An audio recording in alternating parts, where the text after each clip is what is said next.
Hello viewers. तो आज की क्लास में हम लिमिट्स एंड कॉन्टिन्यूटी से एक इम्पॉर्टेंट और कॉन्सेप्चुअल प्रॉब्लम सॉल्व करेंगे, राइट। और ये जो प्रॉब्लम हम यहाँ पर सॉल्व करेंगे ये बिगिनर्स के लिए बहुत इम्पॉर्टेंट प्रॉब्लम होगी, राइट। तो यहाँ पर हम देखेंगे कि कैसे हम मॉड फंक्शन और ग्रेटेस्ट इंटीजर फंक्शन के कॉन्सेप्ट को हम अप्लाई करते हैं लिमिट्स एंड कॉन्टिन्यूटी के प्रॉब्लम्स को सॉल्व करने के लिए, राइट। तो चलिए सबसे पहले हम प्रॉब्लम को पढ़ लेते हैं और उसके बाद हम इस प्रॉब्लम को सॉल्व करेंगे। तो यहाँ पर जो प्रॉब्लम हमें दी हुई है वो है discuss the continuity of f of x is equal to absolute value of 1 minus x plus greatest integer of x at x is equal to 1, right. तो यहाँ पर हमें ये फंक्शन दिया हुआ है f of x mod of 1 minus x plus greatest integer of x, और इस फंक्शन की हमें कॉन्टिन्यूटी को चेक करना है x इज इक्वल टू 1 पर, राइट। तो चलिए प्रॉब्लम को सॉल्व करने से पहले सबसे पहले देख लेते हैं कि कॉन्टिन्यूटी का मीनिंग क्या होता है। तो मान लेते हैं कि हमारे पास कोई function y is equal to f of x है, राइट। और ये जो फंक्शन हमें दिया हुआ है ये इसका डोमेन जो है वो मान लेते हैं हम d है, right. So the domain of this function is say d, right. अब अगर हमें x is equal to a point पर, राइट, जो कि इसके डोमेन में है, और हमें चेक करना है कि ये फंक्शन जो है x is equal to a पर कॉन्टिन्यूस होगा या नहीं होगा। तो इसके लिए हमें क्या करना होगा, हमें इस फंक्शन की लिमिट को फाइंड आउट करना होगा x is equal to a point पर, राइट। और दूसरी बात हमें ये देखनी होगी कि इस फंक्शन की जो वैल्यू होगी x is equal to a point पर वो भी हमें फाइंड आउट करनी होगी, राइट। अब अगर लिमिट जो है इस फंक्शन की f ऑफ x की limit when x tends to a f of x, अगर जो फंक्शन है इसकी x is equal to a point पर जो वैल्यू होगी वो f ऑफ a होगी, और अगर लिमिट जो है वो फंक्शन की वैल्यू के इक्वल हो जाती है, तो तब हम ये कह सकते हैं कि जो गिवन फंक्शन है वो कॉन्टिन्यूस होगा x is equal to a पर, राइट। तो यहाँ पर हमें क्या करना है, हमें दो बातों का ध्यान रखना है। सबसे पहली बात यह है कि हमें लिमिट फाइंड आउट करनी पड़ेगी इस फंक्शन की x is equal to a point पर, और दूसरी बात है कि हमें इस फंक्शन की वैल्यू फाइंड आउट करनी पड़ेगी x is equal to a पर। अगर ये दोनों क्वांटिटीज़ यानी कि लिमिट और वैल्यू ऑफ द फंक्शन जो है वो इक्वल हो जाती हैं तो फंक्शन कंटिन्यूस होगा, राइट। तो लिमिट फाइंड आउट करने के लिए हमें क्या करना होता है कि इस फंक्शन की लेफ्ट हैंड लिमिट और राइट हैंड लिमिट को भी फाइंड आउट करना होता है, राइट। तो लेफ्ट हैंड लिमिट और राइट हैंड लिमिट, और f ऑफ a भी हम कैलकुलेट करेंगे, राइट। तो यहाँ हम लिख लेते हैं f ऑफ a, राइट। तो अब इस फंक्शन की लिमिट तभी एग्जिस्ट करेगी इस पॉइंट पर जब लेफ्ट हैंड लिमिट और राइट हैंड लिमिट दोनों एग्जिस्ट करेंगी और फाइनाइट होंगी और इक्वल हो जाएंगी, राइट। तो जब किसी फंक्शन की लेफ्ट हैंड लिमिट और राइट हैंड लिमिट किसी पर्टिकुलर पॉइंट पर एग्जिस्ट करती हैं, फाइनाइट होती हैं और इक्वल हो जाती हैं, तो हम ये कहते हैं कि limit x tends to a f of x जो है वो एग्जिस्ट करेगी, राइट। तो जो लेफ्ट हैंड लिमिट है इसे हम जो नोटेशन है वो इस तरीके से रहेगा, limit x tends to a minus यहाँ पर एक नेगेटिव साइन लगाएंगे और f ऑफ x लिखेंगे, राइट। और राइट हैंड लिमिट के लिए जो नोटेशन होगा वो होगा limit x tends to a और यहाँ प्लस लगाएंगे साइन और f ऑफ x लिखेंगे, राइट। तो ये लेफ्ट हैंड लिमिट होगी, ये राइट हैंड लिमिट होगी, और दोनों लिमिट्स को इक्वल होना चाहिए। तो अब अगर किसी फंक्शन में left hand limit right hand limit दोनों एग्जिस्ट करती हैं, फाइनाइट होती हैं और इक्वल होती हैं, और ये लिमिट्स जो हैं value of the function at x is equal to a के इक्वल हो जाती हैं, तो जो फंक्शन होगा उसे हम कॉन्टिन्यूस कहेंगे, राइट। तो ये डेफिनेशन होगी y is equal to f of x के x is equal to a पर कॉन्टिन्यूस होने के लिए, राइट। तो अब यहाँ पर जो हमें फंक्शन दिया हुआ है वो है एफ ऑफ एक्स, राइट, और जो पॉइंट दिया हुआ है वो x इज इक्वल टू 1 दिया हुआ है। तो यहाँ पर a की वैल्यू हमें दी हुई है 1, राइट। तो हमें क्या करना होगा, इस फंक्शन की कॉन्टिन्यूटी को प्रूफ करने के लिए हम लेफ्ट हैंड लिमिट निकालेंगे, राइट हैंड लिमिट निकालेंगे और एफ ऑफ ए निकालेंगे, राइट, और देखेंगे कि क्या ये तीनों क्वांटिटीज़ आपस में इक्वल होती हैं। तो चलिए सबसे पहले हम लेफ्ट हैंड लिमिट कैलकुलेट करते हैं, राइट। तो लेफ्ट हैंड लिमिट को कैलकुलेट करने के लिए जो नोटेशन हमें लिखना होगा वो होगा लिमिट x टेंड्स टू, यहाँ पर पॉइंट जो है वो a इज इक्वल टू 1 है, तो हमें 1 और यहाँ पर माइनस लिखना होगा और f ऑफ x लिखेंगे, राइट। तो यहाँ पर अब हम जो फंक्शन है उसकी वैल्यू हम यहाँ पर सब्सटीट्यूट करेंगे। तो f ऑफ x के लिए हम लिख लेंगे यहाँ पर mod of 1 minus x plus greatest integer of x, right, okay. तो अब इस लिमिट को कैलकुलेट करने के लिए हम यहाँ पर सब्सटीट्यूशन लगाते हैं, राइट। तो हम यहाँ सब्सटीट्यूट करते हैं x is equal to 1 minus h, right. तो यहाँ पर हम x is equal to 1 minus h इसलिए लिखते हैं क्योंकि देखिए ये पॉइंट हमारे पास a इज इक्वल टू 1 है। तो लेफ्ट हैंड लिमिट में जो x है ये 1 की तरफ अप्रोच करता है, right, and from the left of a is equal to 1। तो x is equal to 1 minus h का मतलब ये है कि x की वो सारी वैल्यूज जो होंगी वो 1 से कम होंगी, राइट। और यहाँ पर जो h है, h जो होगा वो 0 से बड़ा होगा और h जो है एक बहुत छोटी क्वांटिटी होगी, राइट। तो जब x 1 की तरफ टेंड करेगा तो h जो होगा वो 0 की तरफ टेंड करेगा, राइट। तो अब हम लेफ्ट हैंड लिमिट को लिख लेते हैं, लिमिट, अब देखिए यहाँ x टेंड्स टू 1 माइनस है तो हम लिख लेंगे इसे h टेंड्स टू 0 और यहाँ पर आ जाएगा मॉड, और देखिए 1 माइनस एक्स, तो 1 माइनस एक्स की जगह हम रखेंगे 1 माइनस एच, राइट, और यहाँ पर हमारे पास greatest integer of 1 minus H आ जाएगा, राइट, ओके। तो चलिए अब हम इसे सिंप्लीफाई करते हैं। तो सिंप्लीफाई करने के लिए हमें क्या करना होगा, हम इसे यहाँ पर माइनस से अंदर मल्टीप्लाई करते हैं, तो -1 प्लस एच और यहाँ पर आ जाएगा greatest integer of 1 minus h, right. तो अब देखिए हमें मिल जाएगा limit h tends to 0, 1 minus 1 0 हो जाएगा, तो हमें मिल जाएगा h plus greatest integer of 1 minus h, right.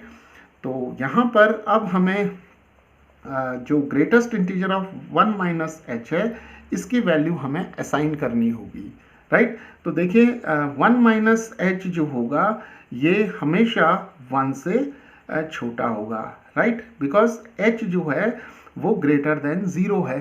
तो जब h ग्रेटर देन 0 होगा यानी कि h की कुछ ना कुछ वैल्यू होगी यहाँ पर, तो जब हम उसे 1 में से सब्ट्रैक्ट करेंगे तो 1 माइनस एच जो होगा वो 1 से छोटा होगा, लेकिन 1 माइनस एच जो होगा वो 0 से बड़ा होगा, right. So 1 minus H is greater than 0 but it is less than 1। तो ग्रेटेस्ट इंटीजर फंक्शन की अगर हम डेफिनेशन देखें तो जब 1 माइनस एच 0 और 1 के बीच में होगा तो greatest integer of 1 minus H जो होगा वो 0 हो जाएगा, राइट। तो यहाँ पर अब हमें मिल जाएगा लिमिट h टेंड्स टू 0 और यहाँ पर आ जाएगा मॉड h प्लस यहाँ पर greatest integer of 1 minus H की जगह 0 आ जाएगा, तो हम यहाँ 0 लिखेंगे, तो हमें मिल जाएगा limit h tends to 0 mod of h, right. और यहाँ पर अब हम h की वैल्यू 0 रखेंगे तो मॉड ऑफ 0 आ जाएगा, तो मॉड ऑफ 0 जो हो जाएगा 0 आ जाएगा, राइट। तो इस फंक्शन की जो लेफ्ट हैंड लिमिट होगी x इज इक्वल टू 1 पर वो हो जाएगी 0, राइट। तो लेफ्ट हैंड लिमिट हमारे पास 0 आ गई। तो चलिए इसी तरीके से अब हम right hand limit find out करते हैं। तो राइट हैंड लिमिट के लिए हमें जो नोटेशन लिखना होगा वो लिखना होगा limit x tends to 1 plus, right. तो ये पॉजिटिव साइन जो है वो ये इंडिकेट करता है कि we are approaching towards 1 from the right of x is equal to 1, right. तो जैसे यहाँ पर पॉइंट हमारे पास a इज इक्वल टू 1 है, तो हम जो है जब राइट हैंड लिमिट कैलकुलेट कर रहे हैं तो it means we are approaching from the right of x is equal to 1, right. तो यहाँ पर अब हम लिखेंगे f ऑफ x, और यहाँ पर अब हम x टेंड्स टू 1 प्लस लिखेंगे, और f ऑफ x की जगह जो वैल्यू है वो ये सब्सटीट्यूट करेंगे mod of 1 minus x plus greatest integer of x, right.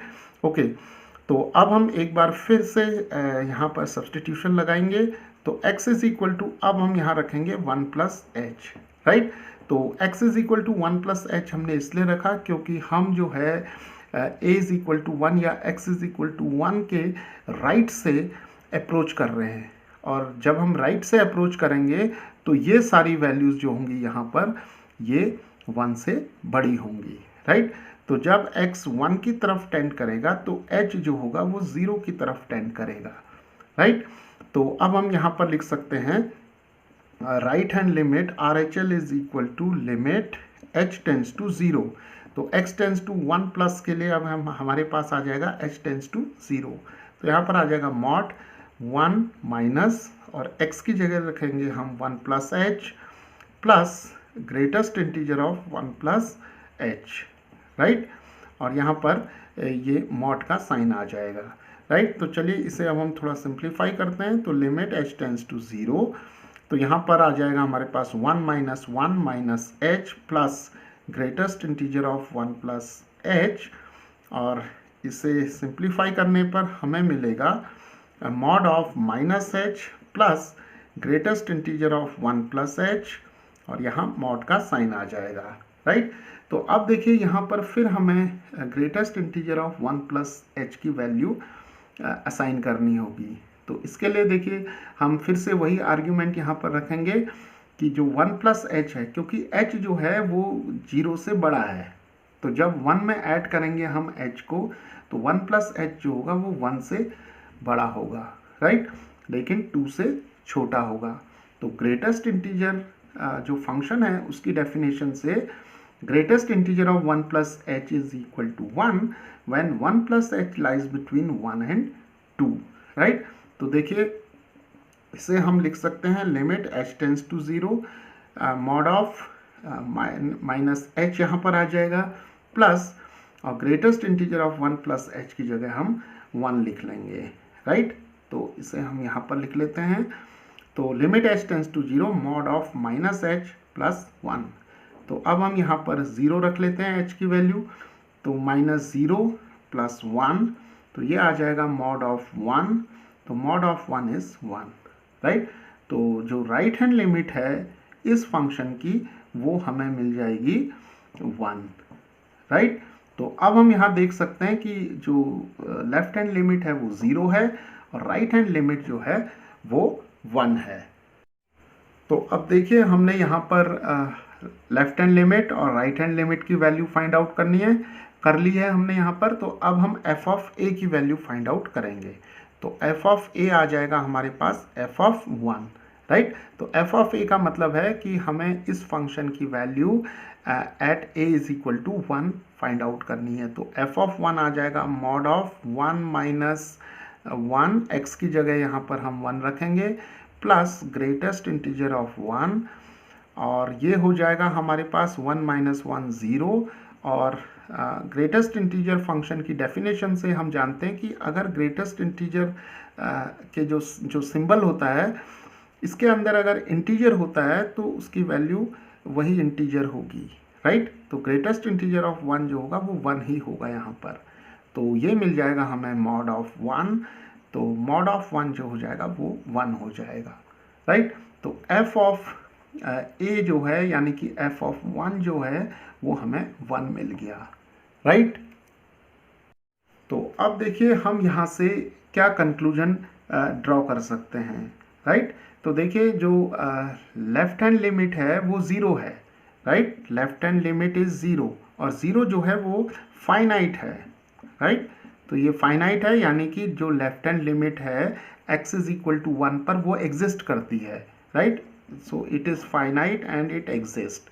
Similarly जो राइट हैंड लिमिट है वो 1 है, राइट। तो ये भी फाइनाइट है और एग्जिस्ट करती है, राइट। बट ये दोनों लिमिट्स जो हैं वो इक्वल नहीं हैं, राइट। तो left hand limit is not equal to right hand limit, it means 0 is not equal to 1, right. तो यहाँ से हम ये कंक्लूजन निकालेंगे कि जो ये फंक्शन हमें यहाँ दिया हुआ है, इस फंक्शन की जो लिमिट है x इज इक्वल टू 1 पर वो एग्जिस्ट नहीं करेगी, right. So the limit x tends to 1 of f of x, where f of x is given by this expression, it does not exist, right। तो ये क्यों नहीं exist करती है? बिकॉज जो लेफ्ट हैंड लिमिट है वो 0 है, राइट हैंड लिमिट 1 है, और 0 और 1 इक्वल नहीं है। So we conclude that the limit of this function when x tends to 1 does not exist, right. तो जब लिमिट यहाँ पर एग्जिस्ट नहीं कर रही है, यानी कि ये एक्सप्रेशन जो है वो एग्जिस्ट नहीं कर रहा है, राइट। तो हम ये कंक्लूड करेंगे कि ये जो फंक्शन हमें दिया हुआ है, this function is not continuous at x is equal to 1, right. तो अगर मान लेते हैं कि यहाँ पर लेफ्ट हैंड लिमिट और राइट हैंड लिमिट दोनों इक्वल आ जाती, मान लेते हैं कि ये भी 1 होती और राइट हैंड लिमिट तो 1 है ही, यहाँ पर दोनों 1 होते और f ऑफ 1 भी 1 है, तो तब हम ये कह सकते थे कि ये जो फंक्शन हमें यहाँ दिया हुआ है ये x इज इक्वल टू 1 पर कॉन्टिन्यूस होगा, राइट। लेकिन यहाँ पर जो लेफ्ट हैंड लिमिट है और राइट हैंड लिमिट है, they both exist, they both are finite but they are not equal. तो जब ये इक्वल नहीं है तो ये लिमिट जो होगी वो एग्जिस्ट नहीं करेगी। तो इसका मतलब ये है कि ये फंक्शन जो है वो x इज इक्वल टू 1 पर कंटिन्यूस नहीं होगा, राइट। तो इस तरीके से हम लिमिट्स एंड कॉन्टिन्यूटी की जो इस प्रकार की प्रॉब्लम्स हैं इन्हें हम सॉल्व कर सकते हैं।